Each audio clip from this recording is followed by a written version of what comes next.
अच्छे होंगे। Myself Vinay Kumar Bind and welcome to my channel Chem Tube by Vinay sir. तो dear student, आज के सेशन में हम लोग बात करेंगे एक इंपॉर्टेंट नेम रिएक्शन की, that is Williamson synthesis reaction. ठीक है, तो इस नेम रिएक्शन से हम क्या ईथर कंपाउंड बनाते हैं। वो ईथर कंपाउंड या तो सिमेट्रिकल हो सकता है और अनसिमेट्रिकल। तो both type of ether can be prepared by this method. तो पहले हम लोग यहाँ पर बात करेंगे कुछ इंपॉर्टेंट पॉइंट्स की इस रिएक्शन से रिलेटेड, उसके बाद हम इसके एग्जांपल देखेंगे और उसके बाद सबसे इंपॉर्टेंट चीज हम इसके मैकेनिज्म की बात करेंगे। तो चलिए स्टार्ट करते हैं इसके मेन पॉइंट्स की। Symmetrical and unsymmetrical ether can be prepared. ठीक है, पहला पॉइंट, हम symmetrical and non symmetrical ether से प्रिपेयर कर सकते हैं। सबसे पहले मतलब ये समझ लेते हैं इन दोनों का मतलब क्या है। तो देखिए, सिमेट्रिकल ईथर क्या होता है, ईथर क्या होता है, बाई फंक्शनल ग्रुप होता है। ठीक है, ऐसे फंक्शनल ग्रुप जो दोनों साइड उसके क्या हो, कार्बन की चेन हो, तो ऐसे फंक्शनल ग्रुप को क्या बोलते हैं, बाई फंक्शनल ग्रुप। तो अगर फंक्शनल ग्रुप जैसे ईथर फंक्शनल ग्रुप है और इनके दोनों साइड कार्बन की अगर जो चेन है वो सेम हो, जैसे ये आपका फंक्शनल ग्रुप हो गया ईथर, इसके एक साइड एक कार्बन की चेन है, इस साइड एक कार्बन की चेन है। तो अगर दोनों साइड कार्बन की चेन क्या हो, सेम हो, तो ऐसे ईथर को बोला जाता है क्या, सिमेट्रिकल ईथर। ठीक है, और अगर दोनों साइड कार्बन की चेन क्या हो, डिफरेंट हो, जैसे CH3 यहाँ पर हो गया, यहाँ पर हमने लगा दिया CH3 और CH2, तो इस साइड एक कार्बन की चेन है, यहाँ पर दो कार्बन की चेन है, तो ये अनइक्वल हुआ। ऐसे ईथर को बोलते हैं क्या, अनसिमेट्रिकल। बात समझ में आई। तो कोई भी फंक्शनल ग्रुप हो, जैसे अगर हम एल्किन की बात करें तो आप लोगों ने पढ़ा हो, जैसे कार्बन ये डबल बॉन्ड हो गया, ये आपका सिमेट्रिकल एल्किन है या फिर अनसिमेट्रिकल। तो आपने फंक्शनल ग्रुप क्या देखा, डबल बॉन्ड, इसके एक साइड एक कार्बन है, या फिर आप डबल बॉन्ड के अराउंड देख लो, या फिर जैसे आपको पता है कार्बन कार्बन डबल बॉन्ड यहाँ था, एक कार्बन इधर, इस साइड कुछ नहीं है, ये अनसिमेट्रिकल में आ जाएगा। तो यहाँ पर देखिए ये सिमेट्रिकल में आ जाएगा। तो कोई भी बाई फंक्शनल ग्रुप अगर दोनों साइड अगर कार्बन की चेन क्या सेम है, तो ऐसे को क्या बोलते हैं, सिमेट्रिकल, और अनइक्वल है उसको बोलते हैं अनसिमेट्रिकल। आई होप आपको कॉन्सेप्ट सिमेट्रिकल एंड अनसिमेट्रिकल का क्लियर हो गया होगा। ओके, चलिए नेक्स्ट पॉइंट बात करते हैं कि इस रिएक्शन में और क्या रिक्वायर्ड होता है। तो रिक्वायर्ड यहाँ पर क्या होता है, अल्काइल हैलाइड की जरूरत होती है, जिसको RX से डिनोट करते हैं। इसके साथ साथ हमें क्या, सोडियम एल्कोक्साइड की जरूरत पड़ती है, सोडियम एल्कोक्साइड या फिर यहाँ पर फिनॉक्साइड, सोडियम एल्कोक्साइड या फिर सोडियम फिनॉक्साइड, दोनों की जरूरत। और इसके साथ यहाँ पर हमें ड्राई ईथर की जरूरत पड़ती है। तो ये पार्ट हो गए जो हमें इस रिएक्शन में जरूरत पड़ेगी। ठीक है, नेक्स्ट हम बात कर लेते हैं थोड़ा सा यहाँ पे कंडीशन की। ठीक है, ये जो अल्काइल हैलाइड इसमें यूज हो रहा है, इसकी कुछ कंडीशन है। जो भी अल्काइल हैलाइड हम लेंगे, अल्काइल हैलाइड जो हम लेंगे, उसका हिंड्रेंस, स्टेरिक हिंड्रेंस कैसा होना चाहिए, स्टेरिक हिंड्रेंस, ये टर्म आप लोगों ने सुना होगा। स्टेरिक हिंड्रेंस कैसा होना चाहिए, लेस होना चाहिए। ठीक है, ये कंडीशन है। ठीक है, क्योंकि ये रिएक्शन SN2 मैकेनिज्म के थ्रू प्रोसीड करती है, तो लेस स्टेरिक हिंड्रेंस, जैसे मैं बोलूँ कि चलिए मान लीजिए यहाँ पर CH3X है, और एक एग्जाम्पल ले लूँ CH3, यहाँ से हमने CH3 और यहाँ से CH3 और X लगा दिया। ठीक है, एक और ले लेते हैं, चलिए हमने CH3 हाइड्रोजन और यहाँ पर CH3 और यहाँ पे X लगा दिया। मैं आपसे पूछूं कि इन तीनों में स्टेरिक हिंड्रेंस किसमें सबसे कम है, तो आपको वो देखना है कि हाइड्रोजन जिस कार्बन से अटैच्ड है उस कार्बन से किसमें ज्यादा ग्रुप, बल्कि ग्रुप जिनका साइज ज्यादा होता है वो अटैच्ड है। तो आपको दिख रहा है कि यहाँ पर तीन मिथाइल ग्रुप लगे हैं, तो इसका स्टेरिक हिंड्रेंस सबसे ज्यादा है, इसका सेकेंड नंबर पे है। और यहाँ पे जरा देखिए, यहाँ पे जो कार्बन इससे छोटे मोटे एटम्स अटैच है, दैट इज हाइड्रोजन, तो इसका स्टेरिक हिंड्रेंस सबसे लेस होगा। ठीक है, और इसका सबसे क्या होगा, मोस्ट होगा, और ये क्या होगा, इनके बीच में आएगा। तो स्टेरिक हिंड्रेंस सबसे ज्यादा इसका होगा, फिर इसका होगा, सबसे कम इसका होगा, क्योंकि ये जो रिएक्शन का प्रोसीजर है वो SN2 के थ्रू यहाँ पे प्रोसीड करता है। तो नेक्स्ट पॉइंट है कि यहाँ पर जो होगा SN2 मैकेनिज्म के थ्रू रिएक्शन प्रोसीड करेगा। ठीक है, वेरी इंपॉर्टेंट। आपको डायरेक्टली पूछ सकता है कि विलियमसन सिंथेसिस जो रिएक्शन है वो किस मैकेनिज्म के थ्रू प्रोसीड करता है, SN1 या फिर SN2। SN2 रिएक्शन के थ्रू यहाँ पे प्रोसीड होता है। और SN2 में अगर हम अल्काइल हैलाइड की बात करें, यहाँ पर अल्काइल हैलाइड यूज किया है, तो आपको पता होगा कि SN2 में जैसे प्राइमरी अल्काइल हैलाइड है, सेकेंडरी है, टर्सरी है। तो यहाँ से प्राइमरी अल्काइल हैलाइड सबसे ज्यादा रिएक्शन करेगा, उसके बाद सेकेंडरी अल्काइल, ठीक है, और उसके बाद यहाँ से टर्सरी अल्काइल, और सब में कॉमन क्या है, हैलाइड। ठीक है, इन सभी के हैलाइड जो होंगे SN मैकेनिज्म के थ्रू प्रोसीड करते हैं। Primary carbocation, secondary and tertiary. यहाँ पर SN2 जो होगा प्राइमरी अल्काइल हैलाइड सबसे फास्ट देगा, उसके बाद सेकेंडरी और उसके बाद टर्सरी। ठीक है, ये कुछ बेसिक पॉइंट हो गए जो हम यहाँ पर बात करेंगे। ठीक है, तो अगर बात किया जाए इसके जनरल रिएक्शन की, जनरल रिएक्शन क्या होगा, अल्काइल हैलाइड प्लस क्या था, सोडियम एल्कोक्साइड। सोडियम एल्कोक्साइड हो गया। ठीक है, और यहाँ पे सेम भी ले सकते हैं और डिफरेंट भी ले सकते हैं, उससे फर्क नहीं पड़ेगा। तो इस पे क्या आएगा, नेगेटिव चार्ज, इस पे क्या आएगा, प्लस चार्ज आएगा। आपको पता है RX में ये इस पे नेगेटिव क्या आएगा, इस पे प्लस चार्ज आएगा। तो ये जो ऑक्सीजन होगा वो कहाँ पे प्रोसीड कर अटैक करेगा, इस R पे, और ये जो X माइनस है वो सोडियम के साथ चला जाएगा। तो प्रोडक्ट यहाँ से क्या बनाएगा, इन प्रेजेंस ऑफ क्या होता है, ड्राई ईथर। तो प्रोडक्ट क्या बनाया जाएगा, यहाँ से RO R डैश और प्लस यहाँ से NaX। यही अपना क्या हो गया, ईथर। बात समझ में आई। तो ये आपका सिमेट्रिकल भी हो सकता है, अनसिमेट्रिकल भी हो सकता है, वो डिपेंड करता है हमने सबस्ट्रेट किया है। तो ये इसका क्या हो गया, जनरल रिएक्शन हो गया। ठीक है, बात समझ में आ रही है। सिंपल सा है, ऑक्सीजन पे नेगेटिव चार्ज, और ये क्या करेगा, इस R पे अटैक करेगा, यहाँ से OR और यहाँ से R, ये प्रोडक्ट बना देगा, और बाकी सोडियम और हाइड्रोजन मिलके यहाँ से NaX बना देंगे। ठीक है, अब चलिए बात कर लेते हैं कुछ एग्जाम्पल की। एग्जाम्पल की बात करें तो चलिए हमने क्या ले लिया, CH3, यहाँ से ब्रोमीन ले लिया, और प्लस यहाँ से हमने क्या ले लिया, NaO, ठीक है, सोडियम मेथॉक्साइड ले लिया, और in presence of dry ether करा दिया। ड्राई ईथर, जरा प्रोडक्ट बनाइए आप लोग। एक और एग्जांपल ले लेते हैं, चलिए CH3 ले लिया, यहाँ से CH2 ले लिया, आयोडीन ले लिया, प्लस यहाँ से NaO, और यहाँ से चलिए CH3 ले लिया। प्रोडक्ट ट्राई करिए आप लोग, ड्राई ईथर। चलिए एक और कंपाउंड ले लेते हैं, यहाँ से हम CH3, और यहाँ से हमने चलो ब्रोमीन ले लेते हैं, और प्लस यहाँ से हम सोडियम फिनॉक्साइड ले लेते हैं। ठीक है, ONa लेते हैं। जरा प्रोडक्ट इनका ट्राई करिए आप, क्या प्रोडक्ट बनेगा। ठीक है, चलिए देखिए, सिंपल सा कॉन्सेप्ट है। यहाँ पर इस पे माइनस चार्ज, इस पे क्या आएगा, प्लस चार्ज, इस पे नेगेटिव चार्ज, इस पे प्लस चार्ज। बस क्या करो, इस ऑक्सीजन को इसको दे दो और इस ब्रोमीन को यहाँ पे दे दो, प्रोडक्ट बना दो। यहाँ से क्या बन जाएगा, CH3 ऑक्सीजन, और यहाँ से CH3 प्लस यहाँ से NaBr। तो ईथर का नाम कैसे लिखते हैं, एक होता है एल्कोक्सी एल्केन। तो एल्कोक्सी हम टर्म किसके साथ लगाते हैं, नॉमेनक्लेचर में आप लोगों ने पढ़ा होगा। एल्कोक्सी जो होगा स्मॉलर कार्बन चेन के साथ लिखते हैं। ठीक है, और एल्केन जो लगाते हैं वो क्या होगा, लार्जर कार्बन चेन के साथ होगा, क्योंकि ईथर जो ऑक्सीजन होता है उसके दोनों साइड क्या होता है, 2 कार्बन की चेन होती है। तो यहाँ पे देखिए दोनों सेम है, इसका नाम क्या होगा, मिथॉक्सी मीथेन। बात समझ आई। या फिर इसको डाई मिथाइल ईथर भी बोल सकते हैं कॉमन नेम में।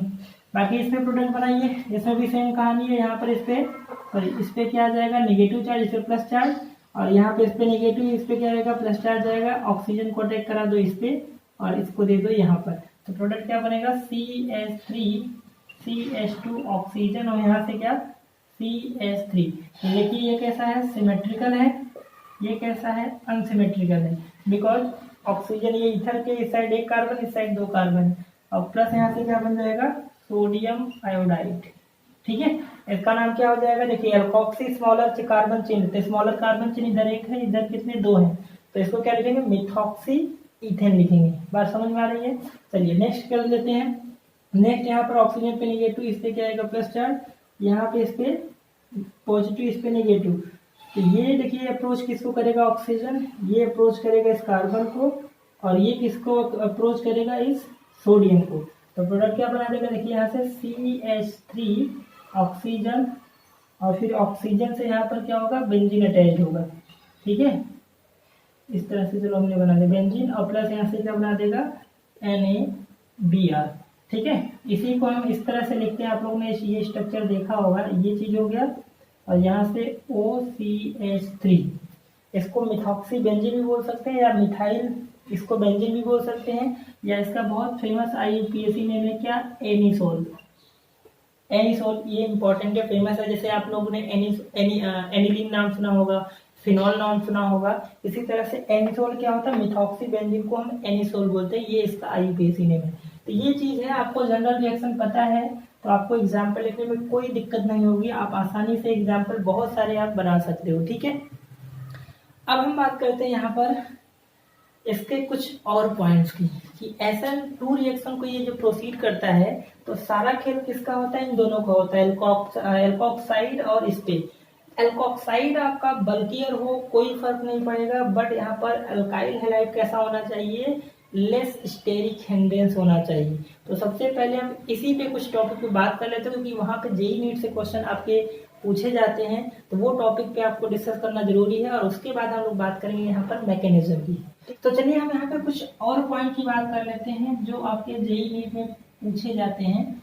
तो यहाँ पर अगर मान लीजिए हम कोई ऐसा कंपाउंड ले लें, जैसे मान लीजिए हमने ये ले लिया CH3, यहाँ से CH3 और CH3, और यहाँ से सोडियम। ठीक है, सोडियम का हमने क्या ले लिया, टर्ड ब्यूटाइल एल्कोक्साइड ले लिया। ठीक है, तो ये हमने कंपाउंड ले लिया, और यहाँ से हमने क्या ले लिया, सिंपल सा CH3, और यहाँ से हमने Br ले लिया। तो प्रोडक्ट क्या बनेगा। ठीक है, तो कंडीशन क्या था कि ये जो अल्काइल हैलाइड RH होना चाहिए, वो क्या होना चाहिए, लेस स्टेरिक हिंड्रेंस होना चाहिए। कैसा, लेस स्टेरिक हिंड्रेंस होना चाहिए, मतलब कार्बन जो भी है यहाँ से हाइड्रोजन जिससे अटैच है, वहां पर बल्कियर ग्रुप, बड़े ग्रुप जिनका साइज ज्यादा है, वो अटैच नहीं होना चाहिए। तो इस कार्बन के पास क्या 3 हाइड्रोजन है, और हाइड्रोजन एटम क्या होता है, स्मॉल साइज होता है। तो ये कंडीशन को फुलफिल कर रहा है कि लेस स्टेरिक हिंड्रेंस है। आपका जो एल्कोक्साइड है, सोडियम एल्कोक्साइड जो है, वो कैसा भी हो उससे फर्क नहीं पड़ने वाला, ये आप बल्कियर हो या फिर बल्कियर ना हो, इससे कोई इफेक्ट नहीं पड़ने वाला, इफेक्ट पड़ेगा लेस स्टेरिक हिंड्रेंस से। तो अगर आपसे मैं पूछूं कि इससे प्रोडक्ट क्या बनेगा, ठीक है, यहाँ पर हमने ले लिया ड्राई ईथर, और आपसे पूछा जाए बताइए प्रोडक्ट क्या बनेगा, तो प्रोडक्ट बनाने का सेम वही तरीका है जो आप लोगों ने सीखा है। इस पे नेगेटिव, इस पे क्या आएगा, प्लस चार्ज आएगा, और इस पे क्या आएगा, नेगेटिव चार्ज, इस पे क्या आएगा, प्लस चार्ज आएगा। तो ये क्या करेगा, इस कार्बन को अप्रोच करेगा, और ये सोडियम कहाँ पर, इस पे अप्रोच करेगा। तो प्रोडक्ट क्या बन गया, यहाँ से CH3 कार्बन, यहाँ से CH3, यहाँ से CH3, फिर ऑक्सीजन, और यहाँ से CH3 प्लस यहाँ से क्या बन गया अपना NaBr। इसका नाम क्या होगा, मिथाइल टर्ट मतलब टर्सरी ब्यूटाइल ईथर। कोई दिक्कत है यहाँ पे, कोई दिक्कत नहीं है जी। ठीक है, यहाँ से तो अपना ईथर बन गया, मतलब डिपेंड कर रहा है कि अल्काइल हैलाइड जो है वो लेस स्टेरिक हिंड्रेंस है, इससे इफेक्ट नहीं पड़ने वाला, तो ये आपको क्या बनेगा, ईथर ही बनेगा। बट अगर मैं यहाँ पर उल्टा ले लूँ, ठीक है, इसको बल्कियर बना दूं, इसको लेस स्टेरिक हिंड्रेंस बना दूं, तो इफेक्ट क्या आएगा, क्या हमें ईथर ही मिलने वाला है। चलिए देख लेते हैं। तो हम यहाँ से कोई बल्कियर अल्काइल हैलाइड ले लेते हैं, चलो इसके पास 3 मिथाइल ग्रुप अटैच करा देते हैं। मिथाइल ग्रुप क्या होते हैं, हाइड्रोजन कंपेयर में बड़े साइज के होते हैं, और यहाँ से हमने ब्रोमीन ले लिया। ठीक है, ये क्या है, टर्ट ब्यूटाइल ब्रोमाइड है, और मैंने अल्काइल हैलाइड को छोटा सा ले लिया, क्या ले लिया, NaO, और यहाँ से CH3 ले लिया, जस्ट मैंने रिवर्स कर दिया, और यहाँ पे हमने ड्राई ईथर करा दिया। तो जरा बताइए क्या हो। तो यहाँ से प्रोडक्ट क्या बनेगा, जरा देखते हैं। सिंपल सा, इस ऑक्सीजन पे क्या आएगा, नेगेटिव चार्ज, इस सोडियम पे क्या आएगा, प्लस चार्ज आएगा। यहाँ पे क्या आएगा, नेगेटिव चार्ज, इस कार्बन पे हर बार की तरह बॉन्ड ब्रेक होगा, तो यहाँ पे प्लस चार्ज आएगा। तो क्या ये जो ऑक्सीजन पे नेगेटिव चार्ज है, तो क्या इस पे अटैक कर पाएगा, इस कार्बन पे। इसमें तो सिंपली क्या कर रहा था, कार्बन के पास छोटे हाइड्रोजन एटम से, साइज छोटा होता है, आसानी से अटैक कर रहा था।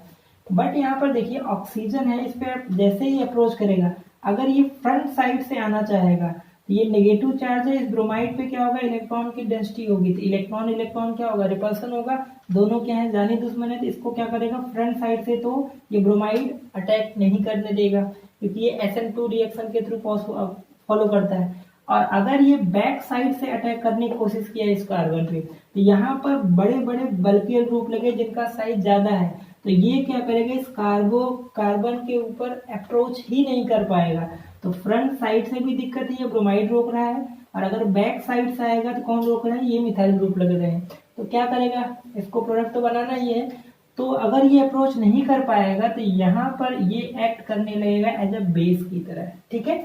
तो बेस की तरह करेगा तो क्या करेगा, एसिडिक हाइड्रो, यहाँ पर जो हाइड्रोजन है एसिडिक, यहाँ मिथाइल ग्रुप के पास जो हाइड्रोजन है, तो यहाँ पर देखिए 3 हाइड्रोजन है, तो किसी एक मिथाइल ग्रुप के हाइड्रोजन पे क्या करेगा, अटैक करेगा। तो CH3 को मैं ऐसे लिख दे रहा हूँ, यहाँ पर CH2 और एक हाइड्रोजन को मैंने इस तरह से लिखा दिया। तो ये ऑक्सीजन क्या करेगा, किसी एक हाइड्रोजन को क्या के साथ क्या करेगा, बॉन्ड बना लेगा और इसको लेके निकल जाएगा। तो ये क्या करेगा, जैसे ही हाइड्रोजन पे अटैक करेगा तो ये क्या करेगा, कार्बन हाइड्रोजन के बीच बॉन्ड क्या होगा, ब्रेक होगा, तो कार्बन कार्बन के बीच यहाँ पे क्या आ जाएगा, डबल बॉन्ड, और ये हाइड्रोजन कौन लेके निकल गया, OCH3। तो ये हाइड्रोजन जब इसके पास जाएगा ऑक्सीजन के पास, तो OH बन गया, तो OHCH3 बना, सबसे पहले यहाँ से CH3OH बना लिया प्लस। जैसे ही ये यहाँ पर बॉन्ड बनाएगा तो कार्बन के बॉन्ड कितने हो जाएंगे, 5, जो कि पॉसिबल नहीं है। तो हाइड्रोजन क्या होता है, ब्रोमाइड आयन बेस्ट अच्छा लविंग ग्रुप होता है, जैसे ही यहाँ पे डबल बॉन्ड बनेगा ब्रोमाइड क्या होगा, निकल जाएगा। तो ब्रोमाइड निकल के किसके पास जाएगा, सोडियम के पास, क्योंकि निगेटिव है प्लस है, तो यहाँ से क्या निकलेगा, NaBr निकलेगा, और यहाँ पे क्या बन जाएगा, देखिए यहाँ पे जब डबल बॉन्ड आएगा CH3 और यहाँ पर CH2 डबल बॉन्ड कार्बन से, तो ये क्या बन गया, एल्कीन। क्या बना, देखिए CH3, यहाँ पे डबल बॉन्ड CH2 और यहाँ से CH3, ये क्या बन गया, यहाँ से अल्कीन कंपाउंड का फॉर्मेशन हो जाएगा, ठीक है। और यहाँ से क्या बन जाएगा, अल्कोहल। बात समझ में आ रही है। तो जब अगर आपने टर्सरी अल्काइल हैलाइड ले लोगी, ठीक है, टर्सरी टाइप का, तो वहां से आपको ईथर नहीं मिलने वाला, वहां से आपको क्या बन जाएगा, एल्किन कंपाउंड बनेगा, ठीक है। यही चीज ध्यान रखना है आपको, ये आपके जेई में पूछ चुका है क्वेश्चन, तो आपको ये चीज जो ये दोनों पॉइंट को इम्पोर्टेंट आपको देना है कि जब हम लेस इंडेंस अल्काइल हैलाइड लेते हैं, अल्कोक्साइड कोई भी ले लो, तो वहां से ईथर ही बनता है। बट अगर आपने बल्कियर कोई अल्काइल हैलाइड ले लिया जहाँ पे स्टेरिक इंडेंस ज्यादा है, तो वहां से आपको ईथर नहीं मिलने वाला, वहां से आपका मेन प्रोडक्ट एल्किन बनेगा और अल्कोहल साइड में मिलेगा। बात समझ में आई। ये दोनों पॉइंट इंपॉर्टेंट है, इसको ध्यान रखिएगा। आपके कंपटीशन में पूछ लेते हैं इस तरह से क्वेश्चन कि कंपाउंड दे दे, यहाँ से क्वेश्चन मार्क लगा दे, बोले प्रोडक्ट क्या बनेगा। तो सबसे पहले आप यहाँ पे यही ध्यान रखिए अल्काइल हाइड्राइड जो दिया वो किस तरह से, लेस स्टेरिक इंडेंस है या ज्यादा स्टेरिक इंडेंस है। ज्यादा होगा तो एल्किन, और अगर लेस होगा मतलब प्राइमरी टाइप का होगा, प्राइमरी अल्काइल हैलाइड होगा, तो वहां से सिंपल सा क्या बना देगा, ईथर बना देगा। ओके, तो बात करें इसके मैकेनिज्म की, तो मैकेनिज्म बहुत ही सिंपल है। सबसे पहले जो सोडियम एल्कोक्साइड था, ठीक है, यहाँ से ये कंपाउंड था, सबसे पहले क्या होगा, सोडियम प्लस था जिसपे निगेटिव, यहाँ से सोडियम आयन यहाँ से रिलीज होगा Na+, और यहाँ से सबसे पहले यहाँ से एल्कोक्साइड कंपाउंड बना देगा, ठीक है, एल्कोक्साइड बना देगा। यहाँ से जो एल्कोक्साइड मिला RO- मिला, वो अल्काइल हैलाइड के साथ क्या करेगा, रिएक्ट करेगा, और ये क्या करेगा, SN2 मैकेनिज्म को फॉलो करता है, ठीक है। तो इस बॉन्ड का ब्रेक होना, हैलोजन का निकलना, और इस बॉन्ड का क्या करना, ऐड होना, ठीक है, अल्काइल हैलाइड, ठीक है। ये बॉन्ड का ब्रेक होना, RX बॉन्ड का ब्रेक होना और ऑक्सीजन का अटैक करना, दोनों क्या होता है, एक साथ होता है। और इस जो यहाँ पे फॉर्मेशन होता है, ठीक है, यहाँ से ये बॉन्ड R के साथ और ये का यहाँ से हेलोजन, तो ये जो फॉर्मेशन होता है इसको बोलते हैं क्या, ट्रांजिशन स्टेट। क्या बोलते हैं, ट्रांजिशन स्टेट। और उसके बाद क्या होगा, हेलोजन यहाँ से क्या होगा, निकल जाएगा, और यहाँ से फाइनली अपना क्या बना देगा, ईथर कंपाउंड का फॉर्मेशन कर देगा। प्लस ये जो X- है वो किसके साथ, इस Na के साथ क्या बना देगा, साइड में NaX का रिमूवल हो जाएगा, ठीक है। तो यहाँ से एक कंपाउंड बन जाएगा, ईथर बन जाएगा। ओके, तो मैकेनिज्म बहुत सिंपल सा है। ये SN2 मैकेनिज्म को फॉलो करता है। इसमें क्या होता है, ट्रांजिशन स्टेट बनता है। ट्रांजिशन स्टेट का मतलब बॉन्ड का यहाँ पे ब्रेक होना और बॉन्ड का दोनों को क्या ऐड होना, दोनों को इस डॉट लाइन से दिखाते हैं। ठीक है, ये निकल रहा है तो इसको डॉट लाइन से, और ये जुड़ रहा है बैक साइड से तो इसको बोलते हैं, इसको भी डॉट लाइन से डिनोट करते हैं। ये दोनों एक साथ होता है, इसी को बोलते हैं ट्रांजिशन स्टेट। आई होप आपको विलियमसन सिंथेसिस का कॉन्सेप्ट क्लियर हो गया होगा। वीडियो पसंद आए तो प्लीज लाइक करें, शेयर करें, सब्सक्राइब करें। मिलते हैं हम लोग नेक्स्ट लेक्चर में।